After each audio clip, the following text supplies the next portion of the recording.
संत यूहन्ना के अनुसार प्रभु यीशु का दुख बोल। यीशु अपने शिष्यों के साथ केद्रोन नाले के उस पार गए। वहाँ एक बारी थी, उन्होंने अपने शिष्यों के साथ उसमें प्रवेश किया। उनके विश्वासघाती यूदस को भी ये जगह मालूम थी, क्योंकि ये अक्सर अपने शिष्यों के साथ वहाँ गए थे। इसलिए यूदस पलटन और महायाजकों तथा फरीसियों के भेजे हुए प्यादों के साथ वहाँ पहुँचा। वे लोग ललटाने, मशाले और हथियार लिए थे। ये तुझे जानकर कि मुझ पर क्या क्या बीतेगी, आगे बढ़े और उनसे बोले, किसे ढूंढते हो? उन्होंने उत्तर दिया, यीशु नाज़री को। यीशु ने उनसे कहा, मैं ही हूँ। वो उनका विश्वासघाती यूदस भी उन लोगों के साथ खड़ा था। जब यीशु ने उनसे कहा, मैं ही हूँ, तो वे पीछे हटकर भूमि पर पड़े। यीशु ने उनसे फिर पूछा, किसे ढूंढते हो? वे बोले, यीशु नाज़री को। इस पर यीशु ने कहा, मैं तुम लोगों से कह चुका हूँ कि मैं ही हूँ। यदि तुम मुझे ढूंढते तो इन्हें जाने दो। इसलिए हुआ कि उनका ये कथन पूरा हो जाए, तूने जिन्हें मुझे सौंपा है, मैंने उनमें से एक का भी सर्वनाश नहीं होने दिया। उस समय सीमोन पेत्रुस ने अपने तलवार खींच ली और प्रधान याजकों के नौकर पर चलाकर उनका दाहिना कान उड़ा दिया। उस नौकर का नाम मलकुस था। यीशु ने पेत्रुस से कहा, तलवार म्यान में कर लो। जो प्याला पिता ने मुझे दिया है, क्या मैं उसे नहीं पीऊं? तब सल्तान, कप्तान और यहूदियों के प्यादों ने यीशु को पकड़कर बांध दिया। वे उन्हें पहले अन्नस के यहाँ ले गए, क्योंकि वो उस वर्ष के प्रधान याजक कैसर का ससुर था। ये वह कैफस था जिसने यहूदियों को ये परामर्श दिया था, अच्छा ही है कि राष्ट्र के लिए एक ही मनुष्य मर जाए। सिमोन पेत्रुस और एक दूसरा शिष्य यीशु के पीछे पीछे चले। यह शिष्य प्रधान याजक के परिचित था और यीशु के साथ प्रधान याजक के प्रांगण में चला गया, किंतु पेत्रुस फाटक के पास बाहर खड़ा रहा। इसलिए वो दूसरा शिष्य जो प्रधान याजक के परिचित था फिर बाहर गया और द्वारपाल से कहकर पेत्रुस को भीतर ले आया। द्वारपाल ने पेत्रुस से कहा, कहीं तुम भी तो उस मनुष्य के शिष्य नहीं हो? उसने उत्तर दिया, नहीं हूँ।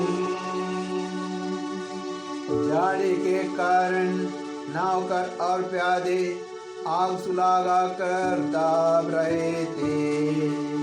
पेत्रुस भी उनके साथ आग तापने लगा। प्रधान याजक ने यीशु से उनके शिष्यों और उनकी शिक्षा के विषय में पूछा। यीशु ने उत्तर दिया, मैं संसार के सामने प्रकट रूप से बोला हूँ। मैंने सदा सभागृह और मंदिर में, जहाँ सब यहूदी एकत्र हुआ करते हैं, शिक्षा दी है। मैंने गुप्त रूप से कुछ नहीं कहा। ये आप उनसे क्यों पूछते हैं? उनसे पूछ लीजिए जिन्होंने मेरी शिक्षा सुनी है। वे जानते हैं कि मैंने क्या कहा है। इस पर पास खड़े प्यादों में से एक ने यीशु को थप्पड़ मारकर कहा, तुम प्रधान याजक को इस तरह जवाब देते हो। यीशु ने उनसे कहा, यदि मैंने गलत कहा तो गलती बता दो, और यदि ठीक कहा तो मुझे क्यों मारते हो? इसके बाद अन्नस ने बांधे हुए यीशु को प्रधान याजक कैफस के पास भेज दिया। सिमोन पेत्रुस उस समय आग ताप रहा था। कुछ लोगों ने उससे कहा, कहीं तुम भी तो उसके शिष्य नहीं हो। उसने अस्वीकार करते हुए कहा, नहीं हूँ। प्रधान याजक एक नौकर उस व्यक्ति का संबंधी था जिसका कान पेत्रुस ने उड़ा दिया था। उसने कहा, क्या मैंने तुमको उसके साथ बारी में नहीं देखा था? पेत्रुस ने फिर अस्वीकार किया और उसी क्षण मुर्गे ने बांध दी। तब वे यीशु को कैफस से यहाँ से राज्यपाल के भवन ले गए। अब भोर हो गया था। उन्होंने इसलिए भवन में प्रवेश नहीं किया कि वे अशुद्ध ना हो जाएं, बल्कि पास्का का मेमना कर सकें। पिलातुस बाहर आकर उनसे मिला और बोला, आप लोग इस मनुष्य पर कौन सा अभियोग लगाते हैं? उन्होंने उत्तर दिया, यदि ये कुकर्मी नहीं होता तो हमने इसे आपके हवाले नहीं किया होता। पिलातुस ने उनसे कहा, आप लोग इसे ले जाइए और अपनी संहिता के अनुसार इसका न्याय कीजिए। यहूदियों ने उत्तर दिया, हमें किसी को प्राण दंड देने का अधिकार नहीं है। ये इसलिए हुआ कि यीशु का वो कथन पूरा हो जाए जिसके द्वारा उन्होंने संकेत किया था कि उनकी मृत्यु किस प्रकार की होगी। तब पिलातुस ने भवन में वापस जाकर यीशु को बुला भेजा और उसने कहा, क्या तुम यहूदियों के राजा हो? यीशु ने उत्तर दिया, क्या आप ये अपने ओर से कहते हैं या दूसरों ने आपसे मेरे विषय में ये कहा है? पिलातुस ने कहा, क्या मैं यहूदी हूँ? तुम्हारे ही लोगों ने और महायाजकों ने तुम्हें मेरे हवाले कर दिया है। तुमने क्या किया है? यीशु ने उत्तर दिया, मेरा राज्य इस संसार का नहीं है। यदि मेरा राज्य संसार का होता तो मेरे अनुयायी लड़ते और मैं यहूदियों के हवाले नहीं किया जाता, परंतु मेरा राज्य यहाँ का नहीं है। इस पर पिलातुस ने उनसे कहा, तो तुम राजा हो? यीशु ने उत्तर दिया, आप ठीक कहते हैं, मैं मैं राजा हूँ, मैं इसलिए जन्मा और इसलिए संसार में आया हूँ कि सत्य के विषय में साक्ष्य दूं। जो सत्य के पक्ष में है वो मेरी सुनता है। पिलातुस ने उनसे कहा, सत्य क्या है? वो ये कहकर फिर बाहर गया और यहूदी के पास आकर उनसे कहा, मैं तो उसमें कोई भी दोष नहीं पाता हूँ, लेकिन तुम्हारे लिए पास्का के अवसर पर एक बंदी को रिहा करने की प्रथा है।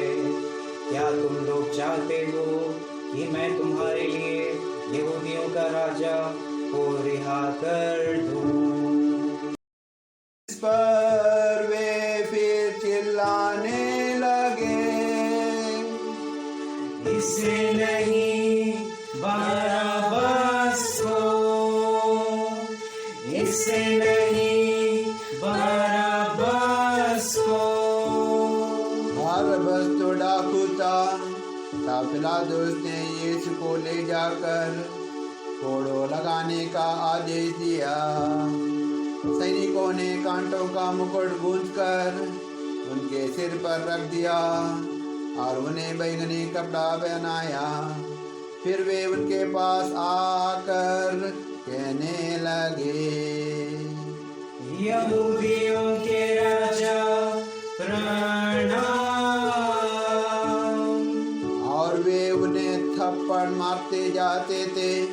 पिलातुस ने फिर बाहर जाकर लोगों से कहा, देखो, मैं उसे तुम लोगों के सामने बाहर ले आता हूँ, जिससे तुम यह जान लो कि मैं उसमें कोई भी दोष नहीं पाता हूँ।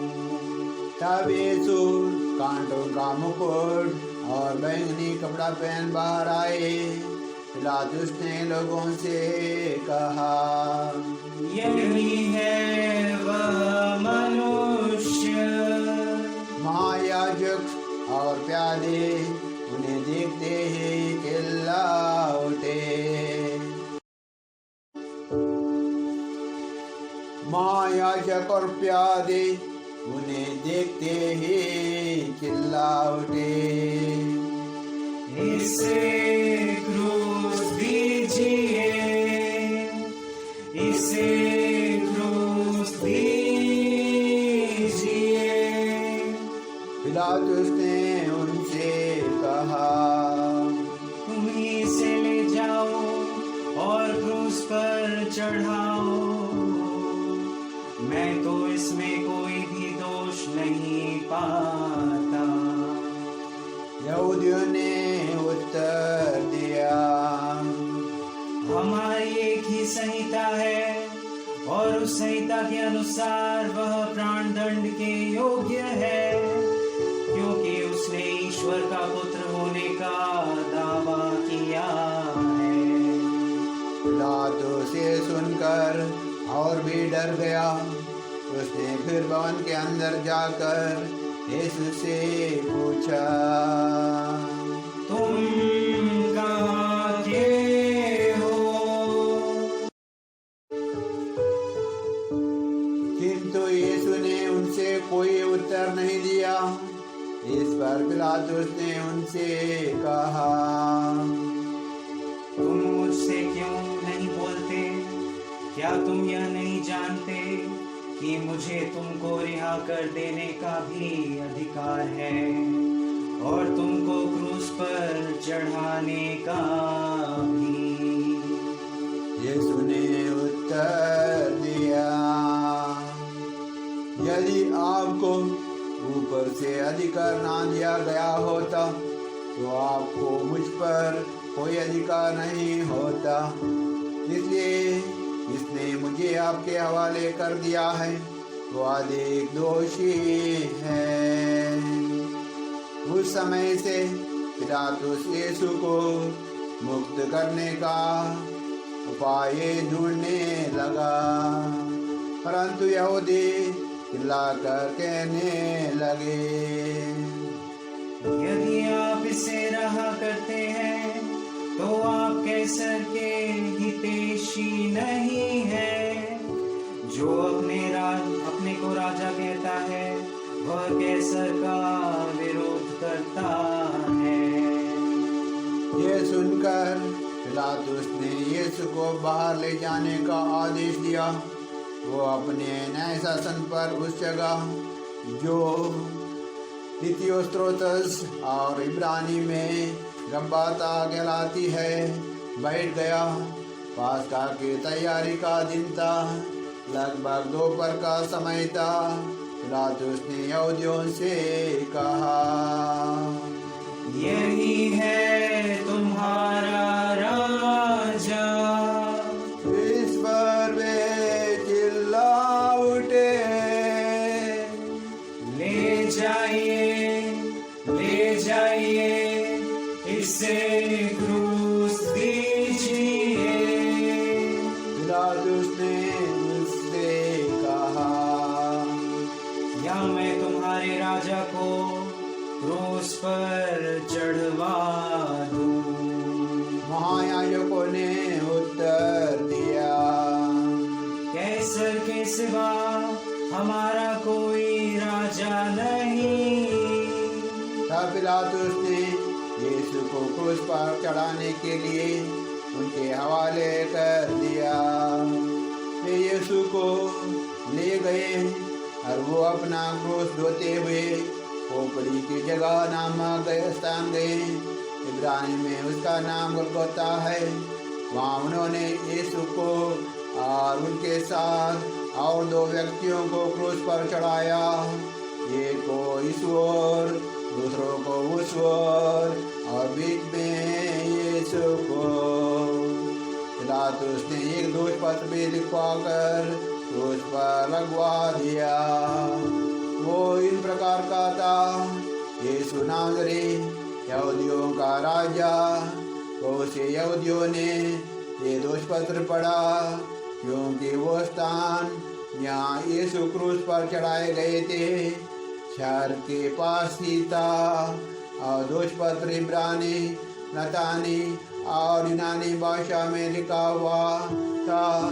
इसलिए यहूदियों के महायाजकों ने पिलातुस से कहा, आप यह ना लिखिए यहूदियों का राजा, बल्कि इसने कहा कि मैं यहूदियों का राजा हूँ। पिलातुस ने उत्तर दिया, मैंने जो लिख दिया सो लिख दिया। यीशु को क्रूस पर चढ़ाने के बाद सैनिकों ने उनके कपड़े ले लिए। कुर्ते के सिवा उन कपड़ों के 4 भाग कर दिए, हर सैनिक के लिए एक भाग। उस कुर्ते में सिवानी नहीं था, ऊपर से नीचे तक पूरा का पूरा बना हुआ था। उन्होंने आपस में कहा, हम इसे नहीं फाड़े, चिट्ठी डालकर देख लें कि यह किससे मिलता है। ये इसलिए हुआ कि धर्म ग्रंथ का एक कथन पूरा हो जाए। उन्होंने मेरे कपड़े आपस में बांट लिए और मेरे वस्त्र पर चिट्ठी डाली। सैनिकों ने ऐसा ही किया। यीशु की माता, उनकी बहन क्लेपस की पत्नी मरियम और मरियम मगदलेना उनके क्रूस के पास खड़े थे। यीशु ने अपने माता को और उनके पास अपने शिष्य को, जिसे वो प्यार करते थे, देखा। उन्होंने अपने माता से कहा, भद्रे, ये आपका पुत्र है। इसके बाद उन्होंने उस शिष्य से कहा, ये तुम्हारी माता है।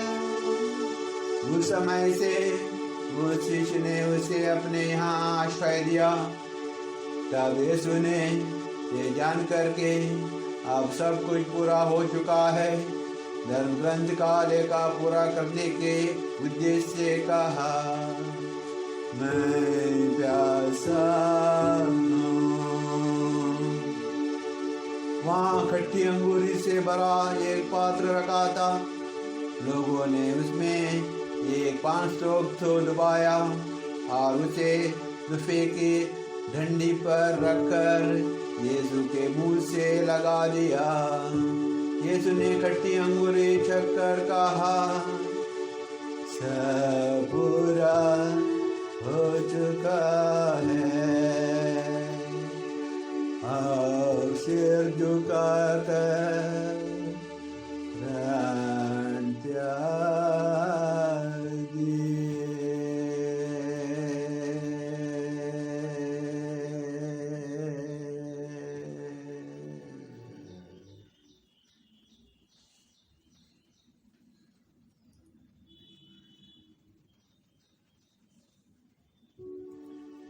वो तैयारी का दिन था। यहूदी ये नहीं चाहते थे कि शव विश्राम का दिन क्रूस पर आ जाए, क्योंकि उस विश्राम का दिन बड़ा त्योहार पड़ता था। उन्होंने पिलातुस से निवेदन किया कि उनके टांगे तोड़ दी जाए और शव हटा दिया जाए। इसलिए सैनिकों ने आकर यीशु के साथ क्रूस पर चढ़ाए हुए पहले व्यक्ति के टांग तोड़ दी, फिर दूसरे का भी। जब उन्होंने यीशु के पास आकर देखा कि वो मर चुके हैं, तो उन्होंने उनकी टांगे नहीं तोड़ी, लेकिन एक सैनिक ने उनके बगल में बला मारा और उससे तुरंत रक्त और जल बह निकला। जिसने ये देखा है वह इसका साक्ष्य देता है, और उसका साक्ष्य सच्चा है। वो जानता है कि मैं सच बोलता हूँ, जिससे आप लोग भी विश्वास करें। यह इसलिए हुआ कि धर्म ग्रंथ का एक कथन पूरा हो जाए, उसकी एक भी हड्डी नहीं तोड़ी जाएगी। फिर धर्म ग्रंथ का दूसरा कथन इस प्रकार है, उन्होंने जिसे छेदा है वे उसी की ओर देखेंगे। इसके बाद अरामिया के यूसुफ ने, जो यहूदियों को भय से के कारण यीशु का गुप्त शिष्य था, पिलातुस से यीशु का शव ले जाने की अनुमति मांगी। पिलातुस ने अनुमति दे दी।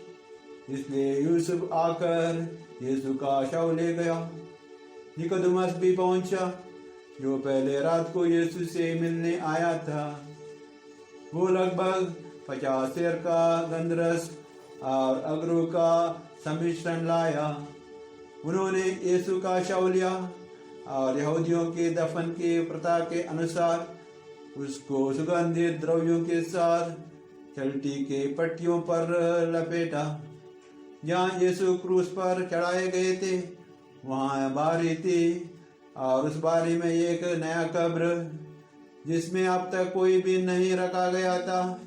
उन्होंने यीशु को वहाँ रख दिया, क्योंकि वो यहूदियों के लिए तैयारी का दिन था, और वो कब्र निकट ही थी।